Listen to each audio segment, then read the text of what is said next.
What they didn't see was the carefully constructed illusion humanity had spent generations perfecting. Every technological limitation, every apparent weakness was a meticulously crafted facade.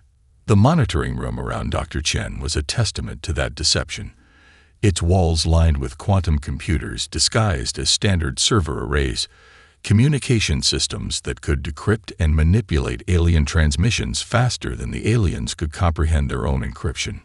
Commander Nex's transmission continued, each word dripping with condescension.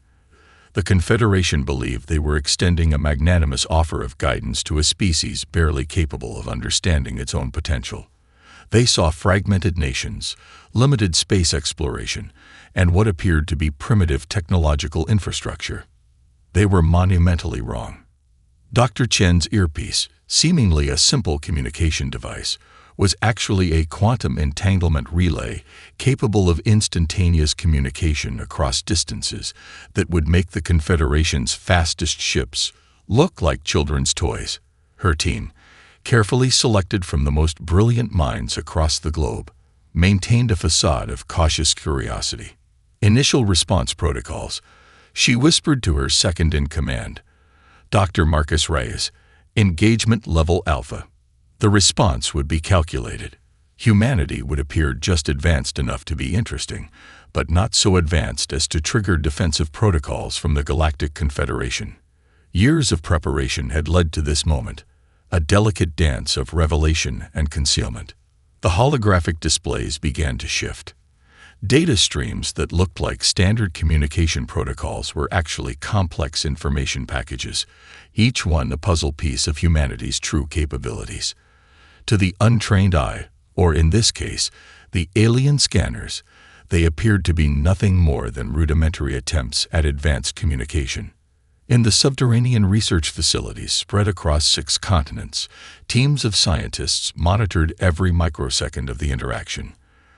Underground complexes that made the Confederation's most advanced research stations look like primitive outposts were now on high alert. Quantum computers with processing capabilities that defied known physical limitations hummed with anticipation. Commander Nex's transmission ended with a typical Confederation statement of intended assistance. Dr. Chen allowed herself a slight smile, the kind of expression that would look like professional diplomacy to an outside observer, but carried the weight of millennia of hidden knowledge. Prepare initial response, she commanded softly.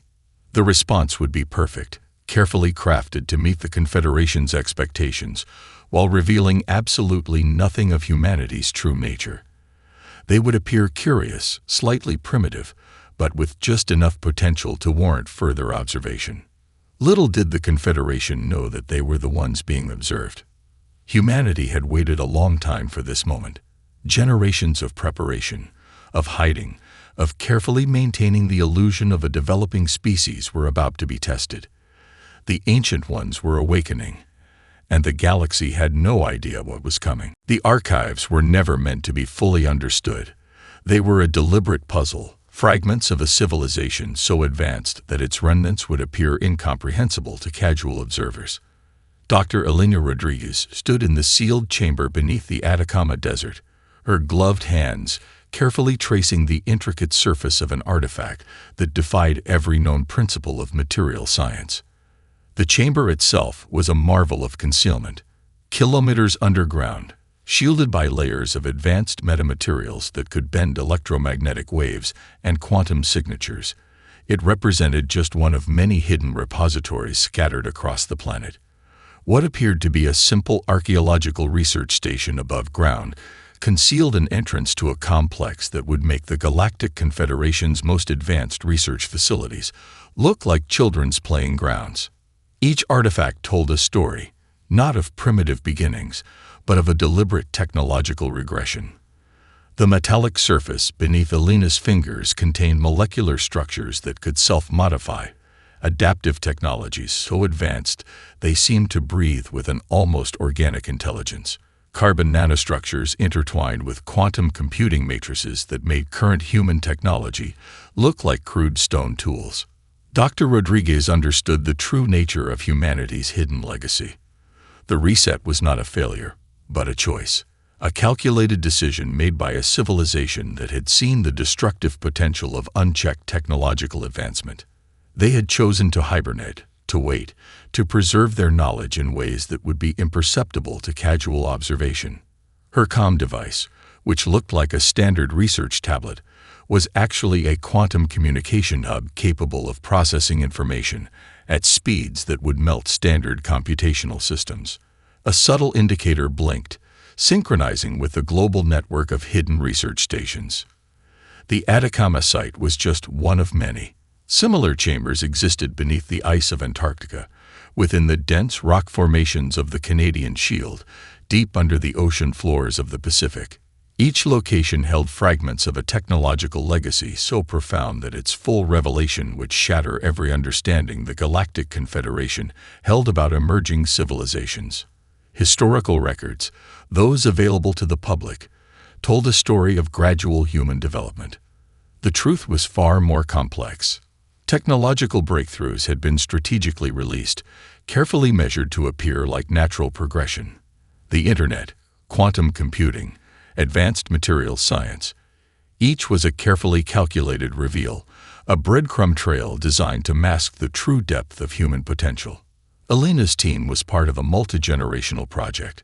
Researchers who had dedicated their entire lives to maintaining the illusion, to protecting the true extent of human technological capability. They were the guardians of a secret so massive that its revelation could potentially destabilize not just human society, but the entire galactic political structure. A holographic display flickered to life, showing global data streams. The Galactic Confederation's initial survey was progressing, their sensors collecting what they believed to be comprehensive data about Earth. Each scan, each transmission was being subtly manipulated, a dance of information that would show exactly what humanity wanted them to see. Preservation protocol continues, Elena whispered to herself, her fingers still tracing the artifact's surface.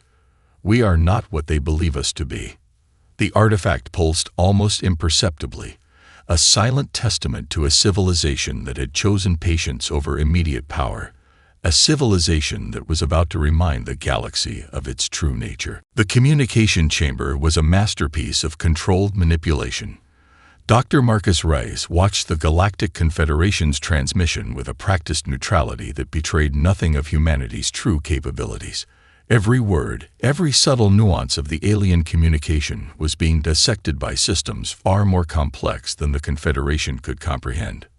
Preliminary integration protocols initiated, the alien transmission declared, its translated voice a clinical monotone that suggested absolute certainty.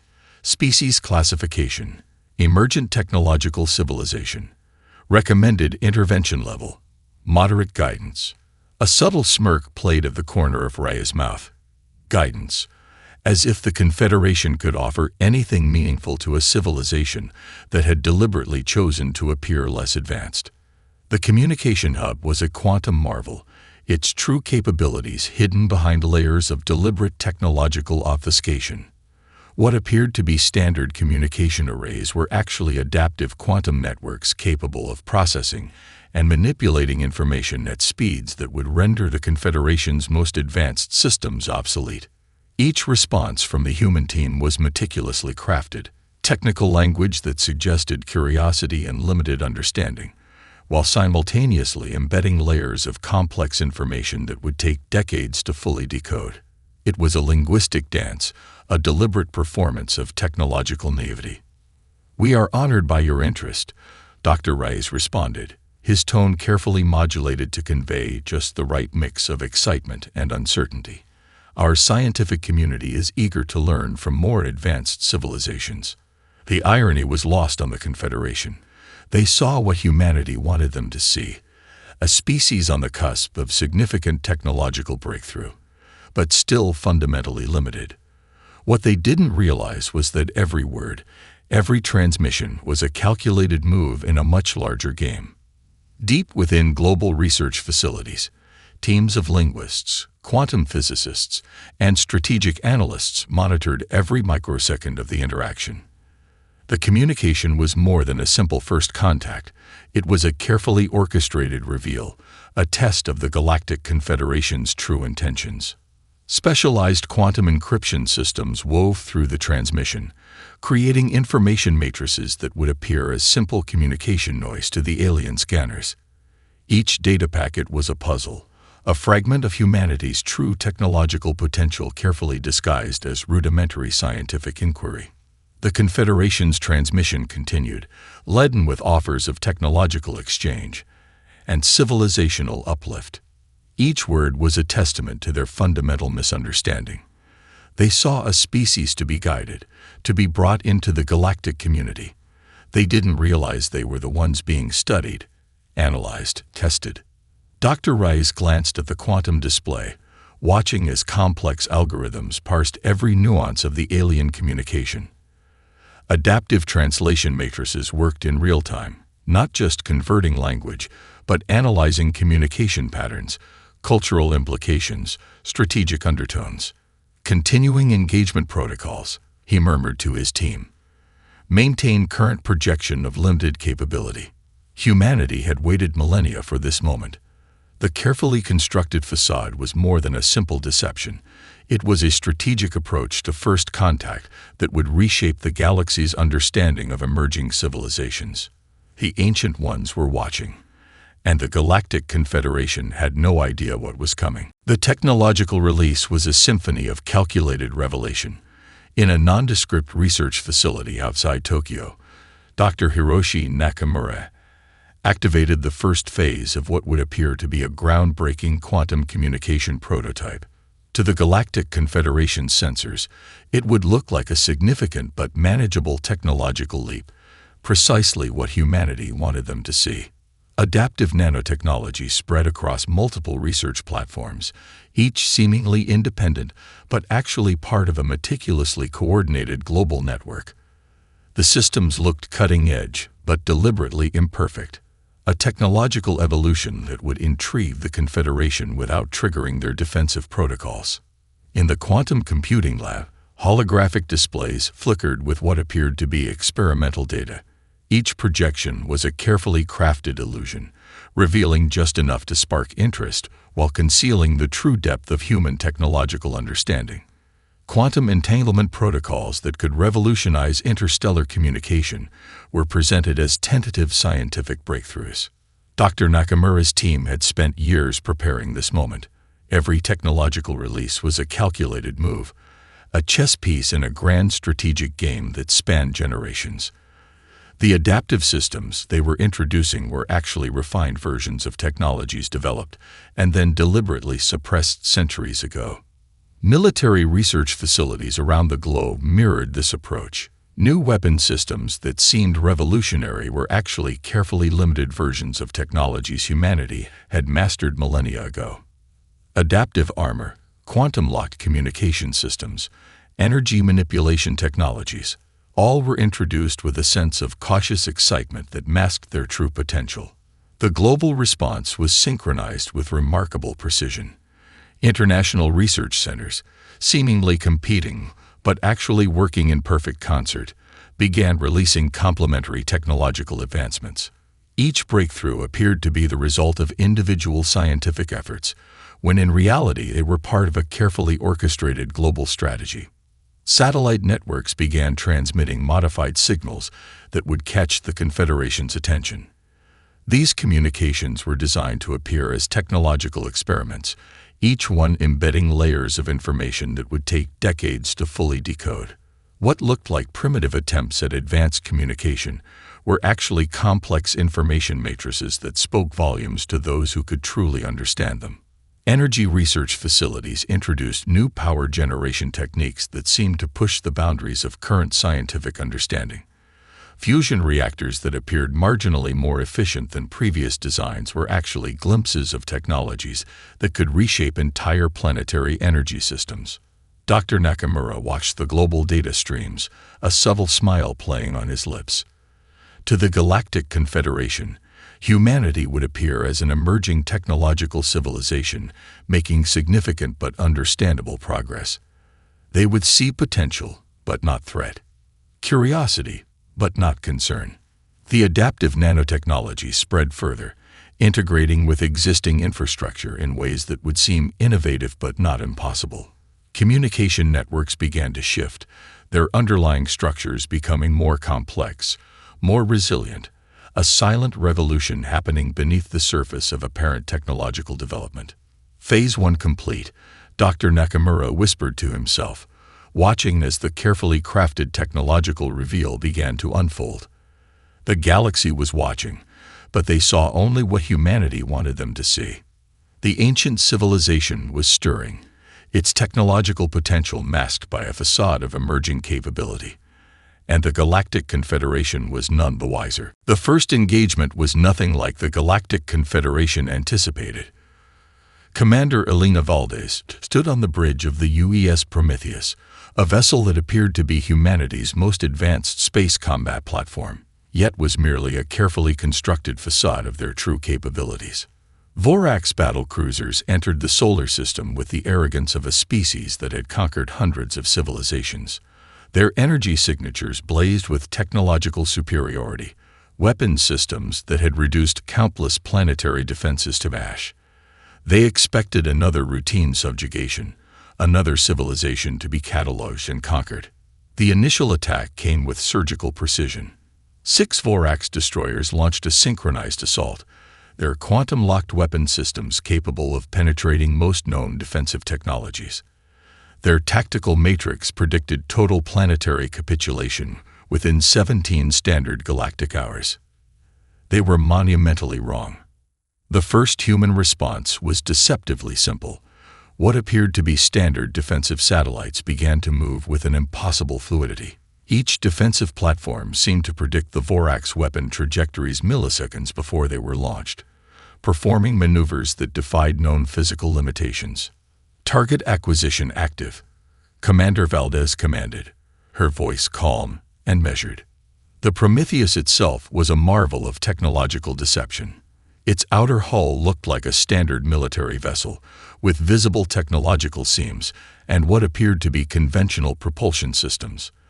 But beneath that exterior lay adaptive metamaterials that could reconfigure molecular structures in microseconds, quantum entanglement drives that made traditional propulsion look like Orstron carriages. The Vorax commander, a reptilian strategist named Krasnak, watched in increasing confusion as human defensive systems not only repelled the initial assault, but began to counterattack with a level of precision that seemed impossible for a developing species. Adaptive nanotechnology spread across the human defensive platforms. What looked like standard energy shields were actually complex quantum manipulation fields that could deconstruct and redirect incoming weapon systems. Each Vorax energy pulse was not just blocked but studied, its quantum signature analyzed and immediately neutralized. Impossible, Krasnak muttered, watching tactical displays that made no sense. Human vessels were moving in patterns that violated known spatial dynamics. They weren't just defending. They were learning, adapting with each millisecond of engagement. The true horror for the Vorax came when the human counterattack began. It wasn't a simple exchange of weapon fire, but a multidimensional assault that targeted not just physical systems, but the very quantum foundations of the alien vessels. Communication networks collapsed. Weapon systems became self-destructive. The Vorax found themselves fighting an enemy that understood their technology at a fundamental level they couldn't comprehend. 3 Vorax destroyers disintegrated within the first hour of engagement, not through brute force, but through a level of technological manipulation that seemed to rewrite the very laws of physics they understood. Commander Valdez watched the tactical display, her expression unchanged. This was not a battle. This was a demonstration, a carefully measured reveal of capabilities that had been hidden for millennia. First contact protocol continues, she murmured. They are not ready to see our true potential. The Vorax fleet was about to learn a fundamental truth about humanity. What appears to be an emerging civilization can be something far more ancient, far more dangerous. The psychological warfare was a maestro's symphony of calculated manipulation. Dr. Aria Chen stood in the Global Strategic Communications Center, her fingers dancing across quantum interfaces that looked like standard holographic displays, but were actually complex information matrices capable of dissecting and reconstructing entire cultural paradigms. The Vorax communication networks became their greatest vulnerability. What they believed to be secure quantum-encrypted channels were actually elaborate traps, meticulously designed to reveal the deepest psychological structures of their civilization. Each intercepted transmission was more than intelligence gathering. It was a precise surgical exploration of alien psychology. Linguistic algorithms developed over generations began to unravel the Vorax communication protocols. These were not simple translation matrices, but adaptive systems that could deconstruct not just language, but the entire conceptual framework behind their communication. The Vorax believed they were masters of psychological warfare, having subjugated hundreds of civilizations. They had no idea they were being systematically dismantled. Strategic disinformation campaigns began to spread through Vorax communication networks. Carefully crafted information packets that appeared to be intercepted communications from human military channels were actually intricate psychological constructs. Each message was designed to introduce subtle doubt, to create microscopic fractures in the Vorax military and political hierarchy. The first signs of psychological breakdown began to appear. Vorax military units started to question established protocols. Communication patterns became erratic. What had been a unified military machine began to show signs of internal fragmentation, exactly as humanity had calculated. Dr. Chen watched the global strategic map, each blinking indicator representing a carefully placed psychological intervention. The Vorax didn't realize they were fighting an enemy that understood their psychological structure better than they understood themselves. Centuries of hidden anthropological and synapsychological research were being deployed with surgical precision. Quantum communication networks allowed for instantaneous information manipulation across vast distances. What appeared to be standard military communications were actually complex psychological warfare tools. Each transmission was a weapon, each encrypted message a precision instrument designed to undermine the Vorax's fundamental understanding of conflict. The most brilliant aspect of the psychological warfare was its subtlety. The Vorax were not being directly attacked, they were being systematically deconstructed. Their own communication networks were being turned against them, each transmission introducing microscopic seeds of doubt and confusion. Military strategists had prepared for this moment for generations. The psychological profile of the Vorax civilization had been studied with a depth that went far beyond traditional intelligence gathering. Every cultural nuance, every societal pressure point was known and could be precisely manipulated. Vorax military commanders began to make increasingly irrational decisions. Communication protocols became erratic. What had been a unified military machine began to show signs of internal conflict and uncertainty. They were being defeated not through traditional warfare, but through a level of psychological manipulation they couldn't comprehend. Psychological deconstruction at 73.6%, a soft voice reported from the strategic analysis team. Dr. Chen allowed herself a slight smile. The Vorax thought they were fighting a technological battle. They didn't realize they were experiencing a fundamental dismantling of their entire conceptual understanding of conflict. Humanity had not just prepared for this moment. They had been waiting for millennia to remind the galaxy of their true nature. The counteroffensive was not a traditional military campaign. It was a surgical dismantling of an entire galactic power structure. Commander Elena Valdez stood on the bridge of the UES Prometheus, watching as humanity's true capabilities unfolded across multiple star systems. What the Galactic Confederation had perceived as a limited human presence was now revealed as a meticulously planned strategic network. Hidden outposts that had appeared to be simple research stations were now transforming into advanced operational bases.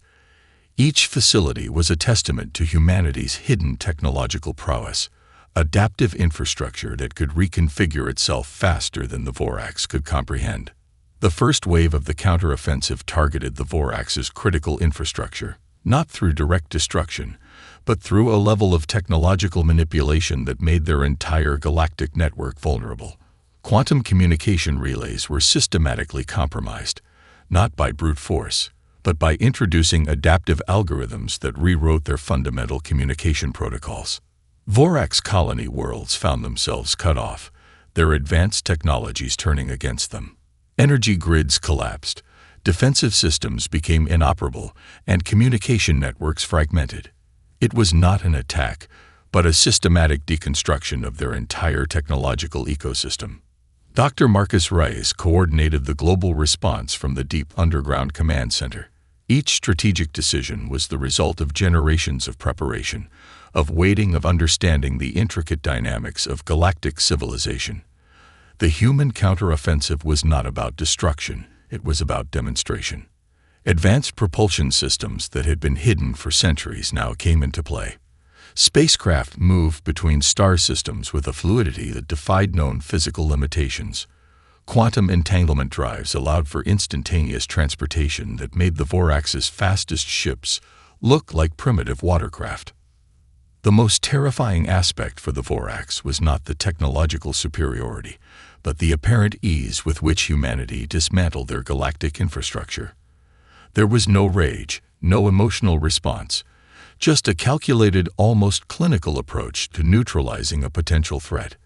Adaptive nanotechnology spread across Vorax territories. What appeared to be standard technological interventions were actually complex systems capable of completely restructuring entire planetary ecosystems. Weapon systems became inoperable. Communication networks collapsed. Entire star systems found themselves systematically isolated. Commander Valdez watched as the tactical display showed the progression of the counteroffensive. It was not a traditional military campaign, but a multidimensional strategic intervention that targeted the very foundations of the Vorax civilization. Galactic recalibration protocol continues, she murmured, her voice calm and measured. The Vorax leadership began to realize the true nature of their miscalculation. This was not a conflict with an emerging civilization. This was a calculated intervention by a species that had been waiting, watching, preparing for this moment for millennia. Entire Vorax fleet formations found themselves unable to communicate, their most advanced technologies becoming nothing more than sophisticated paperweights. It was a demonstration of technological superiority so complete, so overwhelming, that it transcended traditional concepts of warfare. Humanity was not conquering. They were simply reminding the galaxy of a fundamental truth, that what appears to be primitive can be profoundly, terrifyingly advanced. The ancient civilization was awakening, and the galaxy would never be the same. The final confrontation was not a battle, but a revelation. Dr. Aria Chen stood at the center of the Global Diplomatic Response Center, her presence a testament to humanity's true nature. The Vorax leadership, what remained of their once powerful command structure, had been summoned to a negotiation that would redefine galactic understanding. Holographic projections filled the vast chamber, displaying layers of technological and cultural information that would slowly unveil the true depth of human capability. This was not a moment of conquest, but of profound transformation. Humanity had not destroyed the Vorax. They had systematically demonstrated the futility of their existing paradigm. The Vorax leadership, stripped of their technological superiority, looked diminished. Commander Krasnak, once a symbol of galactic dominance, now appeared almost pitiful. They had entered this encounter expecting to negotiate terms of surrender, only to find themselves facing a civilization that viewed their entire existence as a mere footnote in a much larger narrative. Dr. Chen began the communication, her words carefully chosen. Your civilization represents a developmental stage we have long since transcended, she explained, her tone neither triumphant nor condescending. We are offering you a choice that few conquered species have ever received. The options were precise and calculated. The Vorax could choose peaceful coexistence, accepting a role as a developing civilization under careful observation, or face complete isolation from human-controlled space. It was not a threat, but a clinical assessment of their potential. Quantum communication matrices wove through the diplomatic exchange, each transmission laden with layers of information that the Vorax could barely comprehend. What appeared to be simple diplomatic language was actually a complex information transfer that revealed glimpses of humanity's true technological and cultural depth. The artifact that had first been discovered on Europa now made sense. It was not just a technological blueprint, but a test, a mechanism designed to identify civilizations capable of true evolution, of understanding beyond their immediate technological limitations. Humanity demonstrated something far more profound than military superiority. They showed a level of technological, psychological, and cultural understanding that transformed the very concept of galactic civilization. The Voraks were not being conquered. They were being educated. Your technological progression has reached a critical junction, Dr. Chen continued. You have two paths: adaptation or isolation. The holographic displays began to show potential futures, not as threats, but as comprehensive models of potential evolutionary paths.